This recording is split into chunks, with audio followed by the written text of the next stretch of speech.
Well, what is up, TCS? We're super excited for this. This is our first TCS podcast that we're putting out. We got some fun stuff. So I just want to tell you a little bit about this. Trayvon and I and Jeff have been really dreaming this up for a while, putting a podcast out there that dives into some deeper topics that we don't always get to hit on stage or get to talk about, or topics where we have conversations with you guys after the fact and we're like, dang, I really wish we could get into that a little bit more. So our plan is to put this podcast out, and this one we're calling it Continued Conversations because we're going into starting our Love, Sex, and Dating series. So we're super excited. It's a series we do every year, but we know that series actually creates more questions sometimes than it does answers, and we don't always get to tackle those. So this continued conversations piece is we want to be able to continue the conversation about those topics and about those questions you have in this format.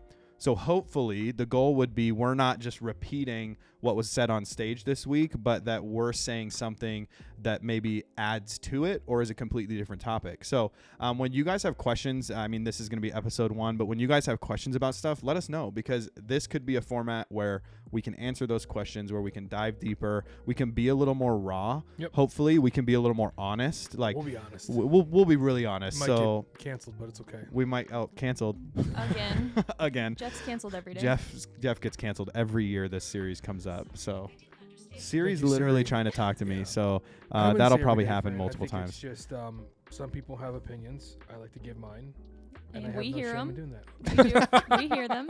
So we hope that you guys get to maybe even see a little different side of some of the people we're bringing on this conversation over these next 6, maybe 7 weeks of this Continued Conversation podcast. So without further ado, let me introduce our guest. So my name's Robert. I'm one of the student pastors here at The Crossing, and I'm really excited because I get to kind of step out of these conversations and just ask the questions. So I'm excited for that. So today we have Mr. Jeffrey Robert Kiwanuka. It's just terrible. Jeff, tell us what you do at The Crossing, just so everybody knows. I guess in its simplest form, next gen pastor, so help with kids, help with students, and that's it. There you go. That's it. There it is. But I will say this: you've had a lot of experience in students. So how long have you been in student ministry? Oh gosh. Don't say 5 years. You're older than 35. It's really 39. Truthfully, 17 years. 17 years. So you've been around the block. 06. Lots of culture changes. Yes. Lots of different things come up in those 17 years. Almost 2 decades, man. Wow, I was that's a crazy. student when you started. 17 years? 17 years. Oh, 17. I was 12 years old. Yeah, really. I would have been going into 6th grade. Look at that. So you would have been 6th, a 7th grade. too. Yep. Yeah, my first summer camp was in 2007, but I started in 2006. I was literally in 7th grade. Yeah, 17 years. Love that. Close to it. Okay, and then we also have Frances. Everybody, this is Frances if you don't know her. But Fran, tell us what you do around the church, around Crossing students. Please don't. Yeah, that's too bad. I'm going to tell them anyways. So my official title is Students Lead. I don't know who came up with that, but that's it. So I am 100% in the student ministry, working with leaders, working with students. Oh, gosh. A to Z, everything, and that's that's it. Yeah, it feels like the glue of the and ministry sometimes. And I'm like responsible for watching these ones. Yeah. So anything we say, gosh. if you have issues with it, you can take it straight to Frances. So is that what you're saying? That's what you're saying, right? Yes, and I'll probably say, great. We'll work on that. Well, hey, let's jump into this conversation today. So, Love, Sex, and Dating. We started our series already about that. And Jeff, you actually gave a message talking about love, just love at its basic form. What does that actually look like? What does that mean scripturally? How do we kind of merge that with what culture also says about love, right? So today we want to talk about this idea of lust. Yep. So lust is going to be the topic that we're jumping into, and we have bundt cakes here because we were joking in the office. Frances was joking that she lusts for bundt cakes. Like that's again. I mean, I walked in and I saw that, and I still don't know what you were thinking. I was thinking lust, intense desire or need for something, right? Most people. And for you, it's sugary and for bundt me, cakes? it's nothing bundt cakes. So, yeah. I mean. If you see us eating bundt cakes right now, that's Francis is doing. yeah. We literally went to get these right before we started. That's cool. filming. That makes sense. That makes sense. See, Jeff, it all clicked, didn't it?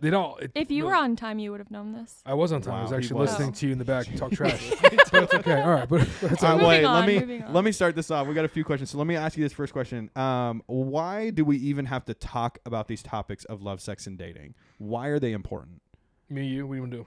Me? You want to go first? Yeah, Okay, sure. go ahead. I think it's super important we start this conversation early on. 6th through 12th grade students are getting their first boyfriends. They're starting to be attracted to a potential partner, and how do we navigate that with them? Yep. We're living in a world comprised of a lot of different humans with a lot of different decision-making processes, and how do we point the design to God and what God has intended for us, and not what the world is doing, what their friends are doing, what culture is saying is okay. And so starting that conversation now is important.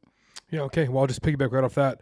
It's a cultural perspective. I think no matter how you look at it, if we are, as a church, we are constantly going up against what culture says, and some of the things we can integrate into our I'm saying integrate into our beliefs, but it's backwards. It should be integrating the church in our Christian faith into the culture. But what's happened is over the course of time is that the culture has now dictated what we as a church do, and what we as a church even say from the platform, what we even sometimes believe. And when you have kids, especially who are susceptible to a lot of influence at such a young age, it's very easy because we meet as church people, a couple hours a night or a couple hours a week. So when you're getting just church a couple hours a week, no real discipleship, no real God's word, no real prayer time, and just what it looks like to be a follower of Jesus. And you're in the schools, and you're in your practice teams, and you're in your clubs, and you're all these different people tell you about this and that, TikTok, social media. You are heavily influenced by that, sometimes more than you are your own faith. And so to talk about it is a thing, because it should be something where you're not just brainwashing and believing that this is the only way. And I would say even the same thing about Christian principles, that we can take it, argue with it, and let it play out for itself, but don't necessarily just adopt it because you heard it. And I would say the same thing for the culture. And I think at times, at least where we're at in this generation, I'd say that does make me old when I say that. This make us feel like it's like we just are adopting what the culture says as almost as gospel. Yeah. Sure. So you've had 17 years of ministry, which means you've probably done series like this 10, maybe even 12 times. This point. No, every year. I think every year since I've since ministry. just about that I can recall. It's come up on some level. Yes. How drastically has it changed within that time? Or do you feel like when we're getting into this series, you're like, okay, we've done this before? Or is it like every year, like, dang, this is going to be so different? Well, there's a multitude of things that have changed. At first, the hot topic was, at the time it was homosexuality in 07, 08.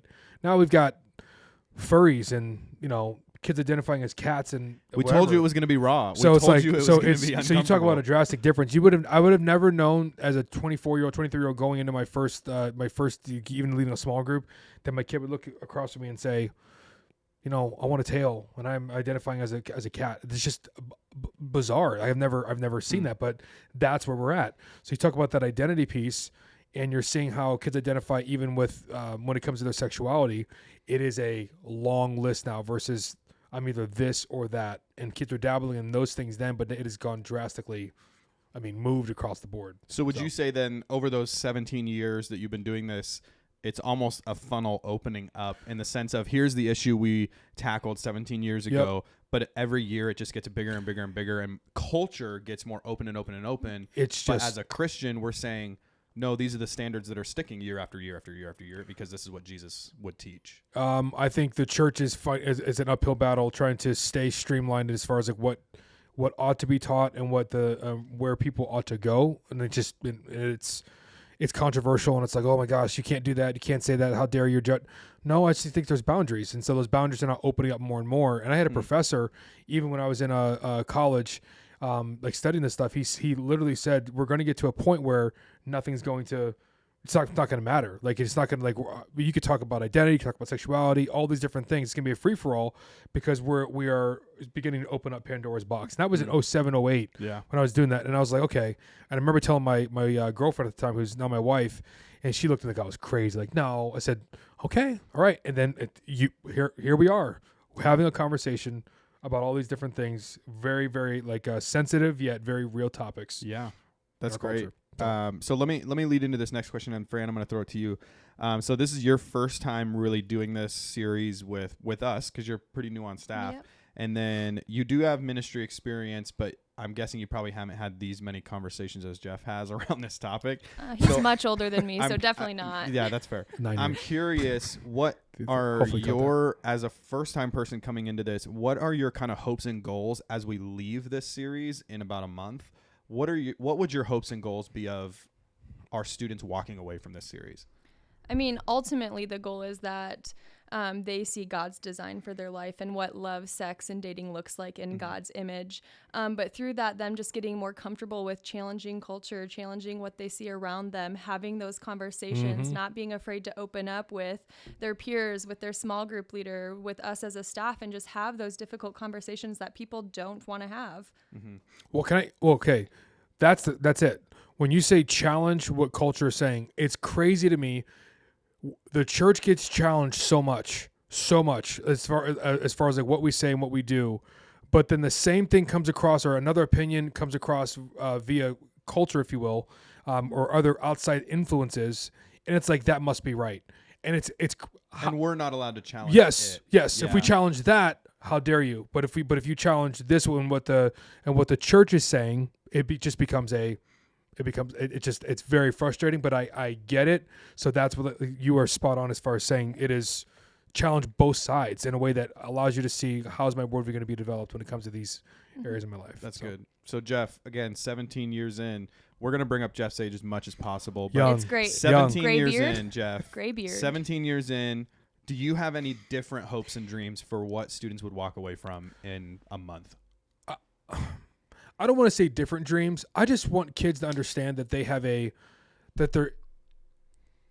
is a real, there are consequences for their choices, and that the Lord is so generous and so kind and just so gracious that he allows us to figure things out as we sort of like, make mistakes, but we don't have to be afraid necessarily to make those mistakes. But I think that we should have a fear of a healthy fear of like, this is a bad decision. Like, this is not where this is going to go. And that the things that I'm doing today are really deciding like what's going to happen up the road. So if I make a decision when it comes to like my sexuality right now, I don't just mean how I identify, but like when it comes to who I'm sleeping with, how many people I'm sleeping with, this group of guys that I meet with called like bodies. Okay.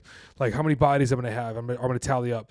That's going to matter up the road. So if they can start to think through their future, what that's going to look like a decade from now, 15 years from now, what they're going to tell their kids, that's what we're trying to like stop now, but it's really setting seeds and planting seeds for what could so it's helping them understand bigger picture than this week or this school year. Yes, essentially, because it is. Yeah, because that's really good. Yeah, that's good. So let's jump into this topic of lust specifically. Francis already kind of defined lust for us when it comes to bundt cakes, but it's a strong desire or want of something, right? So Jeff, how would you define lust?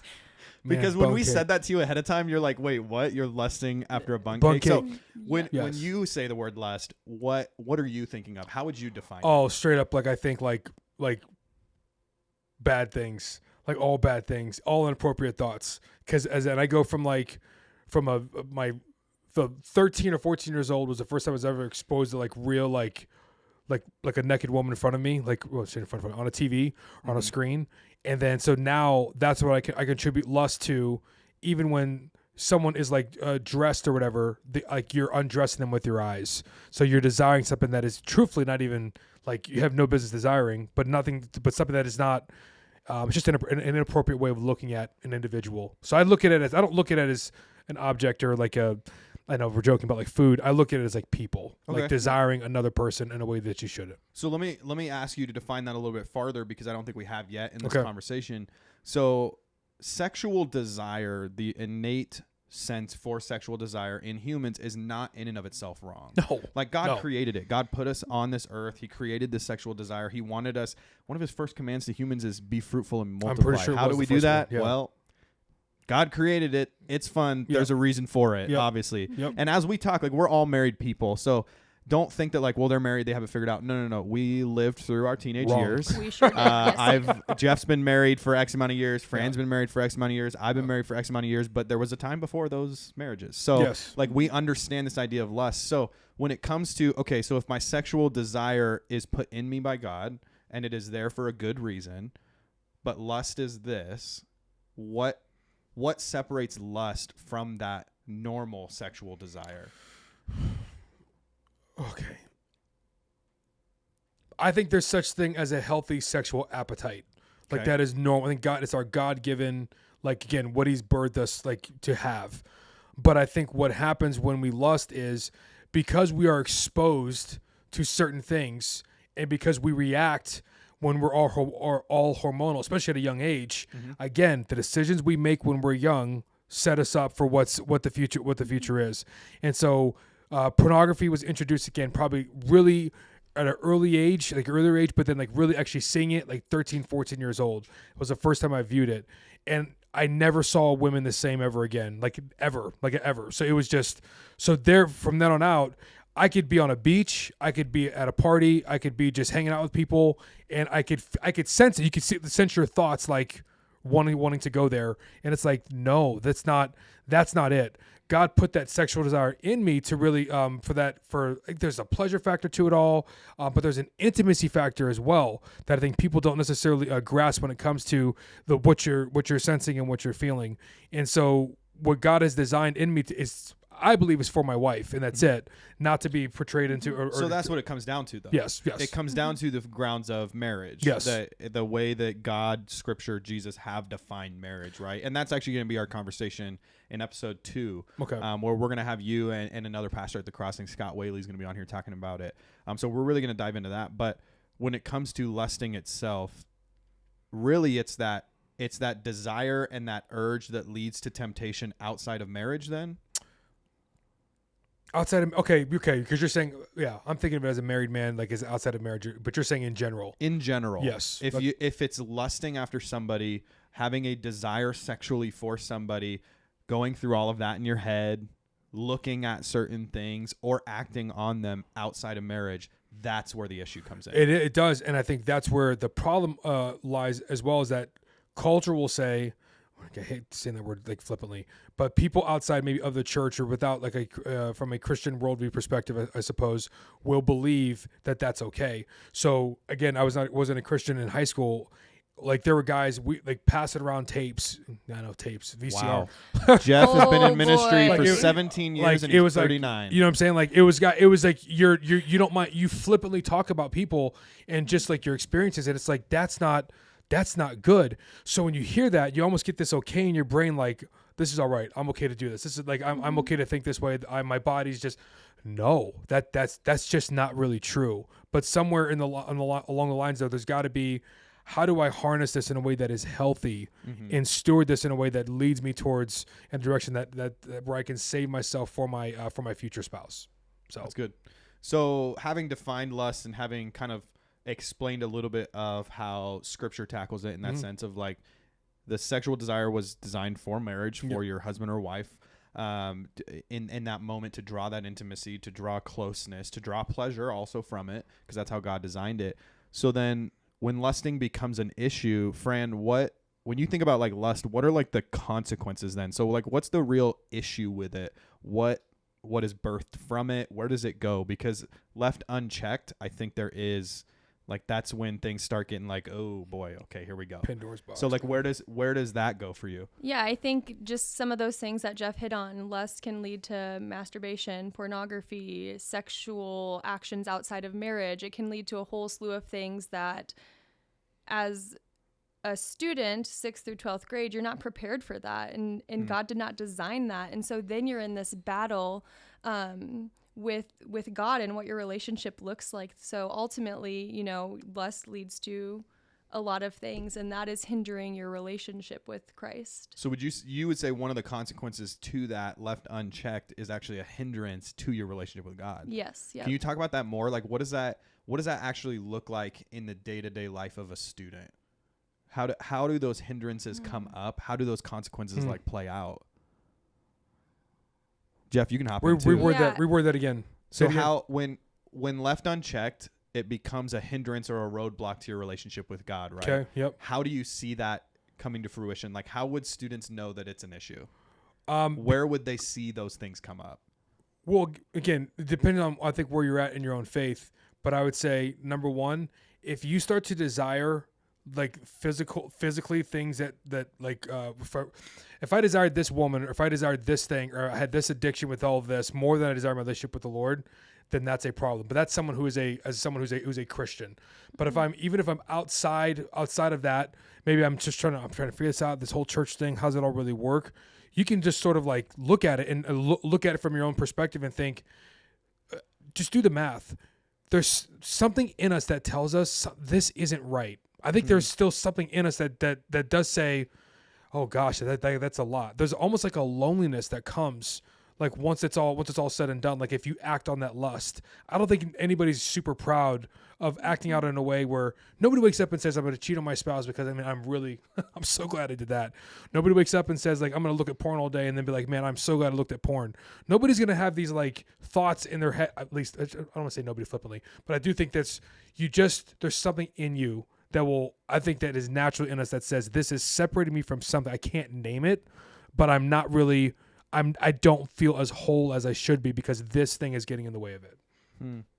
But that's my own, I don't know, right or wrong. I don't know. This is where I see it. I feel like it brings a sense of shame as well. And so then you battle with your own self-worth and what that looks like. And when you're not finding your worth in God, then you're finding it in other things. Well, it's funny that you say that because, so I'll speak as a Christian specifically from that mindset.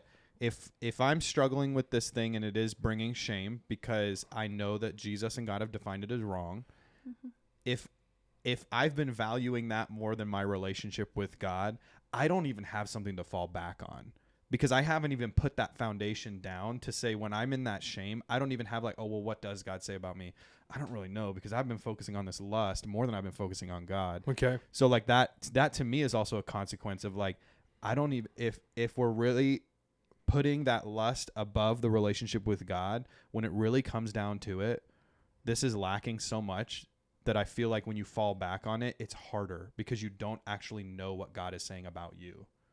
And it takes away the identity of I'm a child of God to I'm just an addict. But you're saying that's where the shame comes in. And that's where the shame comes in, and we don't even have anything to combat against the shame because we don't have that foundation of who we actually are in Christ. Well, it's interesting. Even in my probably at the worst time of my life when I was probably like super addicted, just like all over the place, like messing around.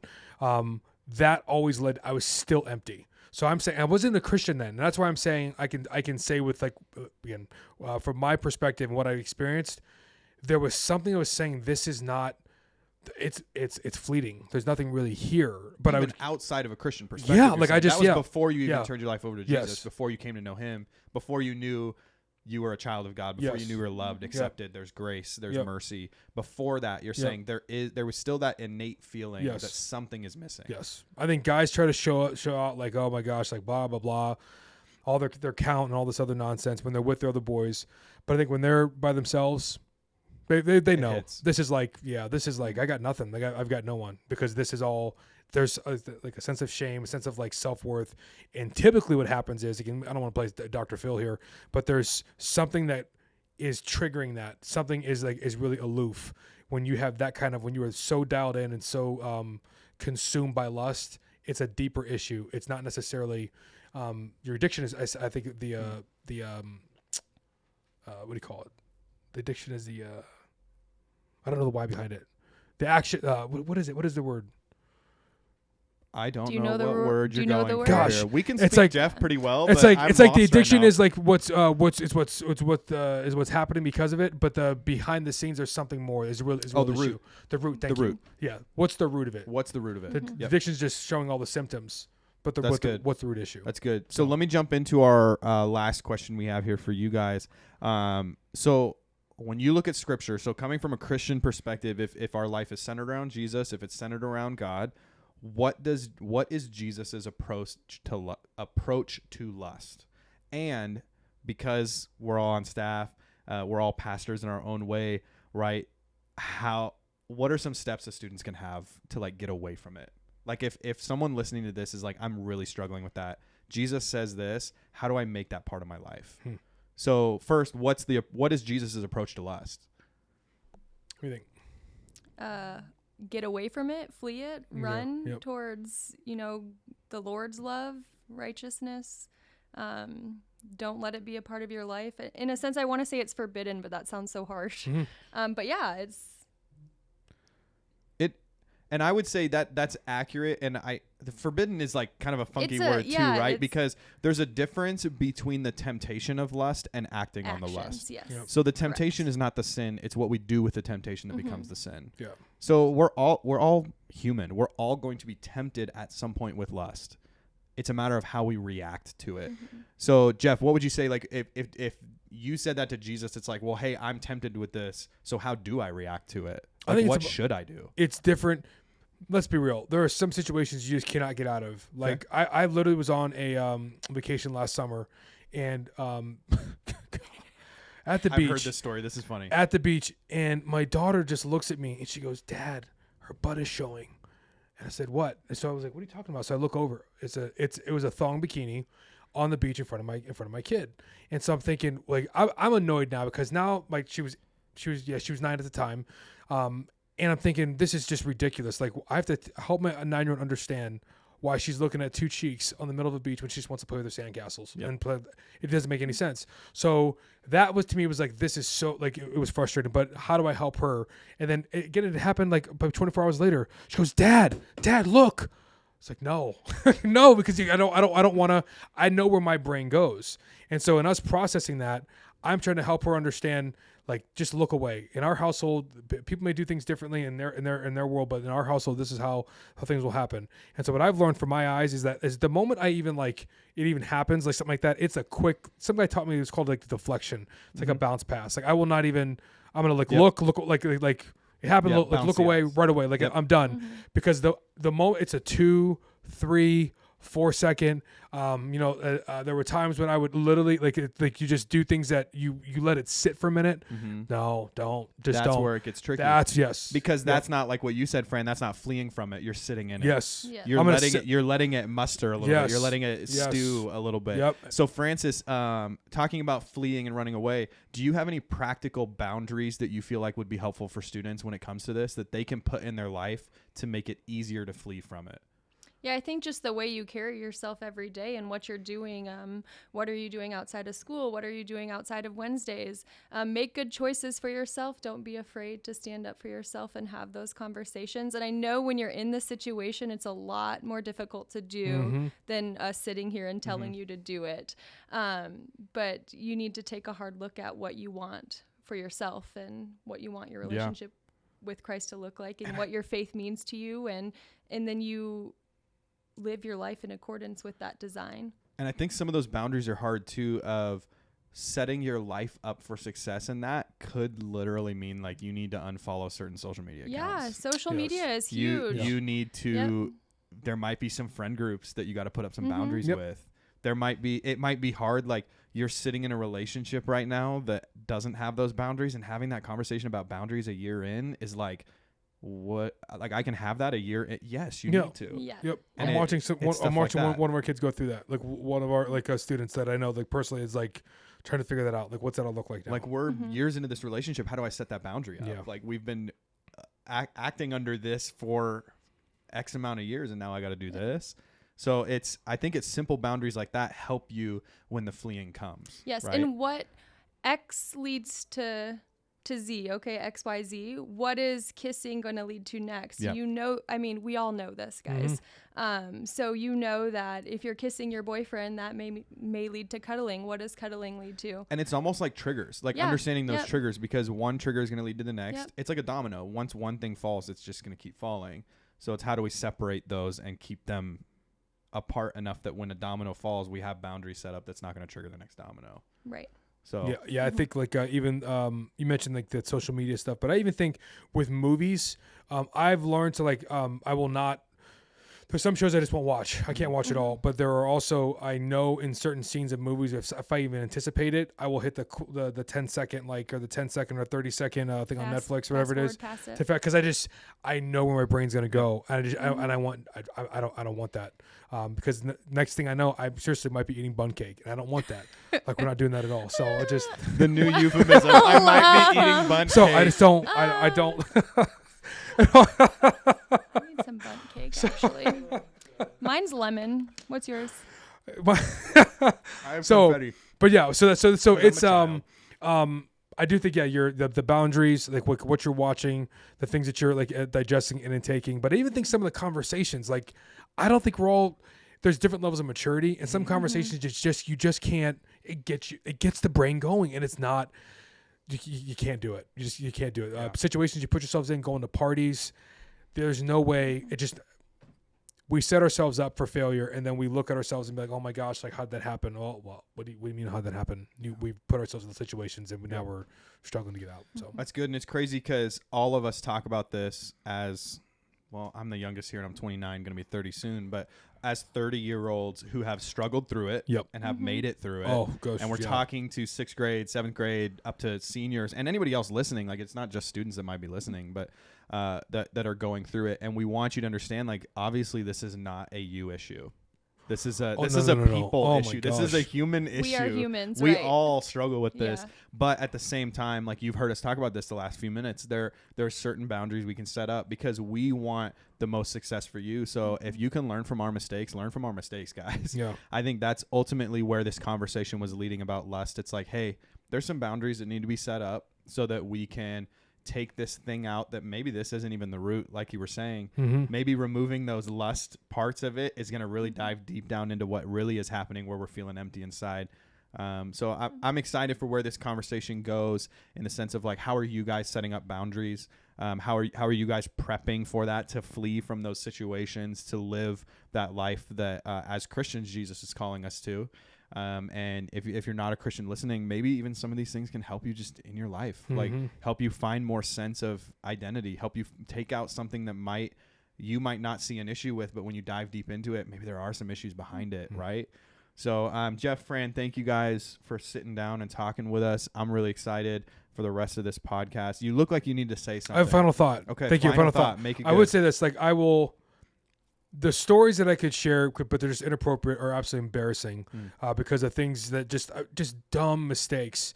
And I didn't realize there were mistakes at the time, because I had there was nothing like this that I had to even go to lean on or go through. Like a podcast to listen to, or people to talk to. Like, it was not, it didn't exist. So what I learned, you had to almost unwire from my brain for almost 10 years of things that I thought, like, this is how it's done. But even though I knew it could sense something was not right, I couldn't name it until I realized when I met Jesus, that's what everything flipped. And so, as Robert was saying, like, if you are embarrassed or ashamed, and it's just like it is, we get it. We've been there. It's like, it is, you are not alone, but I would encourage you to chat and talk to someone about it, because at least voicing it's no longer that dark secret, that dark thing that you're holding in. It's not just your thing. Yes. Yep. Now it's like exposed, and it's out there. People can help. Yes. People can step in. People can lend a hand. People can lend a voice. Yeah. That's really good. That's good. Well, sweet. Thank you guys again, like, for sitting down. Episode 2 is going to be coming out next week, where Jeff and one of our other pastors, Scott Whaley, we're going to be sitting down talking about what marriage even means. Like, as a teenager, why should we be thinking about marriage in the sense of what does Jesus say about marriage? What does the Bible say about marriage? So really excited. But other than that, thanks for hanging with us. Hopefully it wasn't too uncomfortable and raw. And just a reminder, Jeff's been in ministry for 17 years, and he's 39 years old. And he has gray hair in his beard. And he has gray hair in his beard. Have a great day. And I like bun cake. And Fran likes bun cake.